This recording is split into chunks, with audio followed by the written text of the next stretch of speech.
Greetings, fellow action figure connoisseurs, and welcome to another episode of Digital Caveman Presents G.I. Joe Tuesday.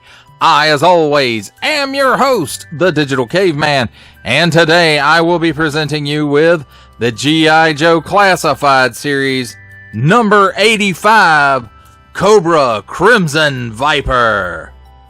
Let's get into it!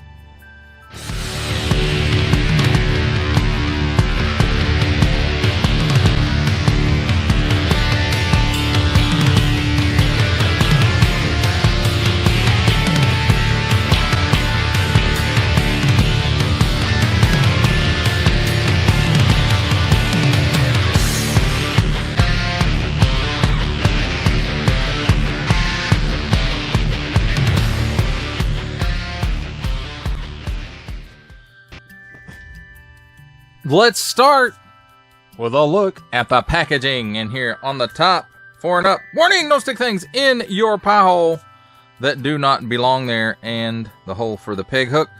G.I. Joe Classified Series, and the G.I. Joe and the stripes are embossed, but not the Classified Series. Nice digital render of the accessories on this white stripe here. And then nice background there. And it looks to be a practical shot for the cover. And then we've got some artwork here. G.I. Joe Classified Series, again, the G.I. Joe and the stripes are embossed, and the embossing does go around to the side. Cobra Crimson Viper, Cobra Hasbro. On the bottom, small print, fine print, legalese print, made in China print, symbols I'm not going to learn, and a barcode. On this side, some nice artwork of the Crimson Viper, G.I. Joe Classified Series number 85. And then on this side, number 85, that same artwork again, Cobra. And then there's the QR code. If you want to scan it, you can pause it right there and scan it. And then there's his file card information.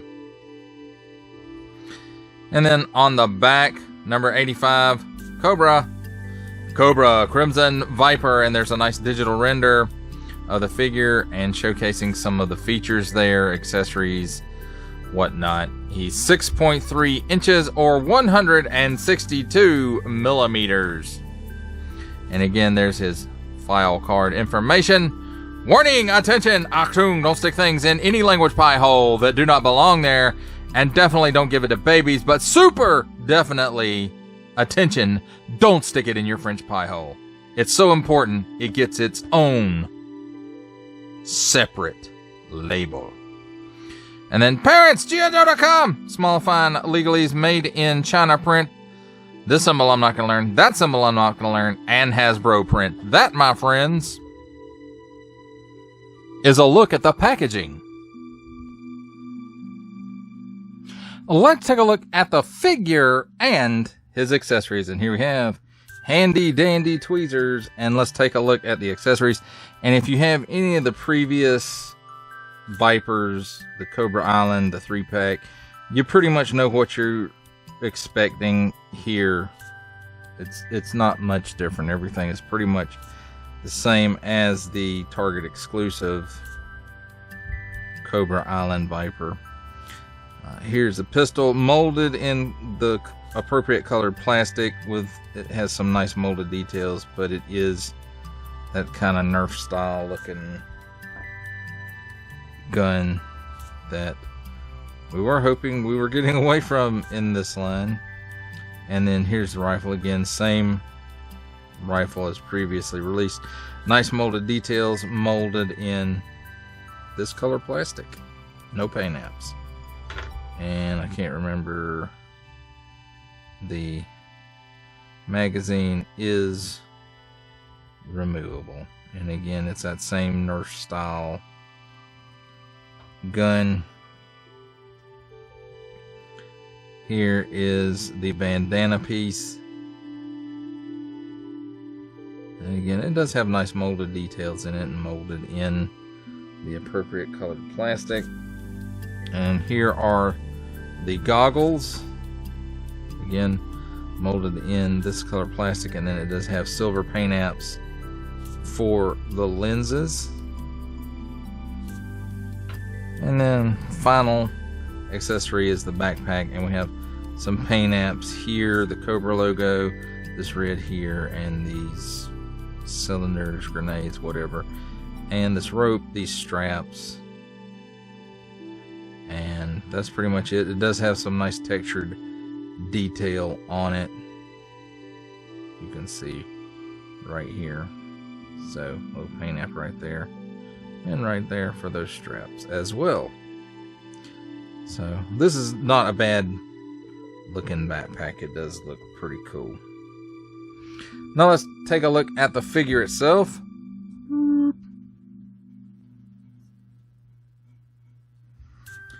And again, this is about what you would expect if you have any of the previous Viper releases. Only difference is the colors, and I forgot to mention the Python Patrol Viper as well. And again, they all use this same mold. And here we have the helmet. Probably most everything is molded in this crimson color, and then we've got the knees themselves are probably molded in this color. The boots are probably molded in this color. And then that's probably a paint app, and there's a few paint apps here and there. Nice Cobra Tampo right there in some silvery chromy looking, and it's got some black on top of the red here. Nice chrome for the faceplate, and then it's got some, I want to say it's black in here on the helmet. And then nice sculpted detail on the vest as well. Holster for the sidearm, molded in this colored plastic. Let's take a look at his articulation, and again, there's no surprises here. He looks up this far, down this far. He's got chicken neck. He's got waggle. He can do the full exorcist, but it puts the neck off just slightly. So that's something to be aware of. Butterfly, the shoulder goes back that far, forward that far. I'm not sure how much this vest is hindering that. Probably not by much. At the shoulder, he can raise his arm approximately 90 degrees. At the upper bicep, there is a cut for another 360 degree rotation. Oh, which I forgot to say, there's 360 degree rotation at the shoulder as well. Double hinged pinned elbow, and it gives you that much bend. This cuff gauntlet, whatever you want to call it, is usually a separate piece. Well, it is a separate piece, and usually it's adjustable. There we go. So you can put it where you need it. 360 degree rotation at the wrist on an up and down hinge. So up and down hinge is always nice for guys that carry guns. And on this side, in and out hinge.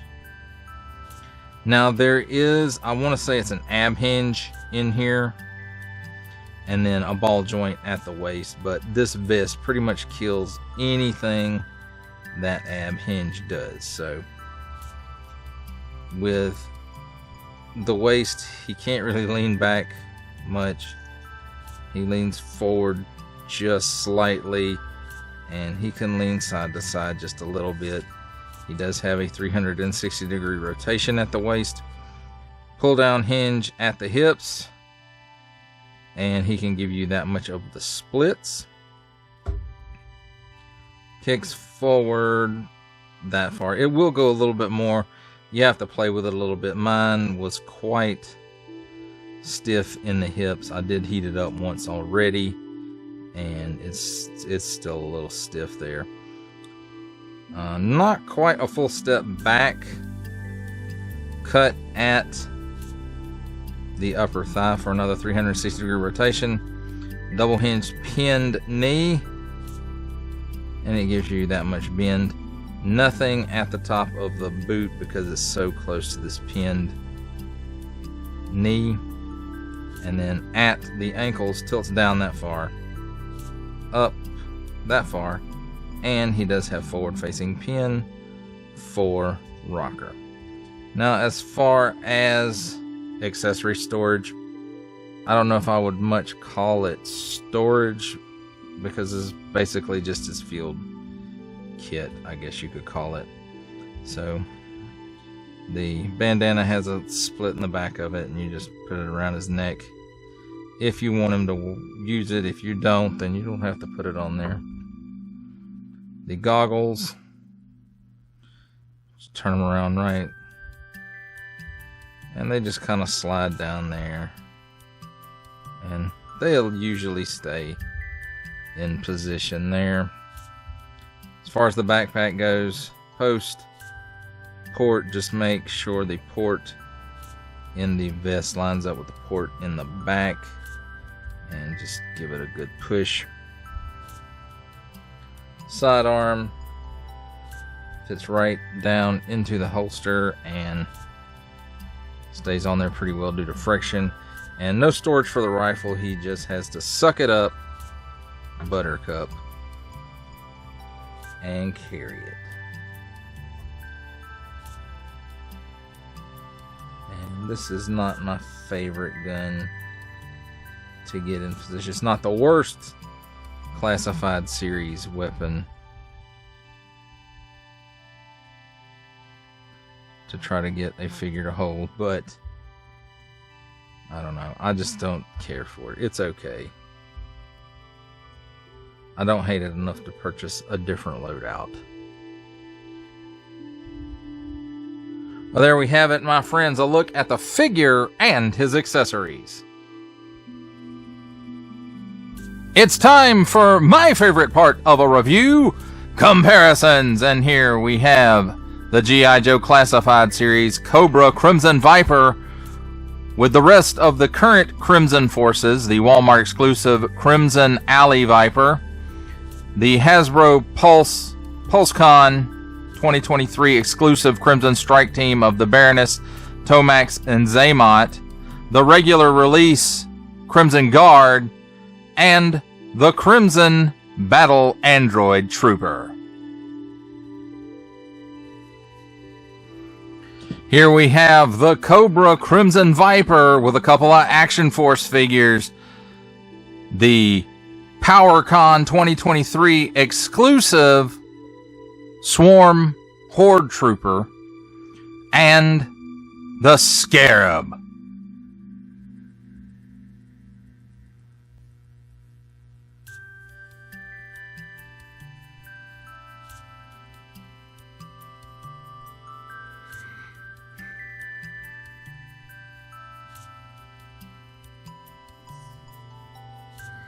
For our final set of comparisons, here we have the G.I. Joe Classified Series Crimson Viper, with from the Marvel Legends series making his cameo appearance, Stan the Man Lee.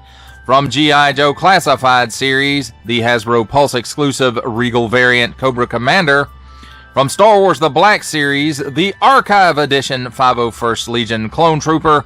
And for a 7-inch scale comparison, from the Masters of the Universe Masterverse line, the 40th Anniversary He-Man. For final thoughts on the G.I. Joe Classified Series Crimson Viper, I'm going to have to say that if you have previous versions of the Viper, like Cobra Island or Python Patrol or even the 3-pack, if you didn't like any of those releases, you're not going to like this one just because it's in red. Now, that being said, it shares the same great sculpted detail and accessories as, you know, previous release, except for the 3-pack. It had some extra stuff in it. But as far as like Cobra Island or the Python Patrol releases, the accessories, it's the same accessories. Nothing's changed. It's the same sculpt. Still pinned elbows and knees. But I'll have to say, you know, the colors on this guy, they do look quite striking. And I do like it. And I like the fact that it fits in with the rest of that Crimson team. the Crimson Guard, the Crimson Strike Team, this figure, the Crimson Viper, and the Crimson Alley Viper. Although that one is an issue all to itself, which I cover in my review at the end. But this one, I think it's a solid release. Again, if you like the previous releases, you'll like this release. And vice versa, if you didn't like it, then you're not going to like this one either just because it's red. But, you know, I have to say, I do like it. It's not a must-have unless you're a completist or you're really just feeling that Crimson team and you want to get all the red people together. And that didn't sound quite the way I meant it. The red garbed folks together, I guess is what I should have said. But, you know, if you're trying to complete that Crimson team, then yeah, you're going to need this guy. And, you know, if you could care less, you just want some troop builders, hey, this guy is fine to do that with as well. And, you know, it's a Viper in red. So, if that's your thing, then awesome. And if it's not your thing, pass on it and don't worry about it. Don't give it a second thought. But overall, I like the Viper sculpt.